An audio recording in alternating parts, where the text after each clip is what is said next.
Ya, ada 4 jenis manusia. Yang pertama, ada manusia dalam kubur dia selamat. Pasal apa dia selamat?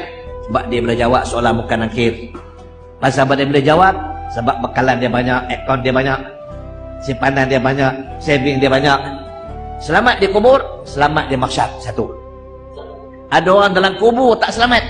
Pasal apa? Tak boleh jawab soalan bukan nakir. Pasal apa tak boleh jawab? Pahala tak ada. Pasal apa pahala tak ada? Semayang tak ada.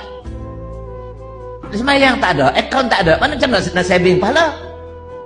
Bila pahala tak ada, dalam kubur dia kena. Bila dalam kubur kena, maka Nabi tafahama ba'da asyad, di mahsyar lagi teruk dia kena. 2. Yang ketiga, ada orang dalam kubur dia selamat. Masuk kubur dia selamat, dia tak kena seksa. Tapi di mahsyar dia kena. Di mahsyar teruk dia kena. Pasal apa pula? Pasal dia masuk kubur hari Jumaat.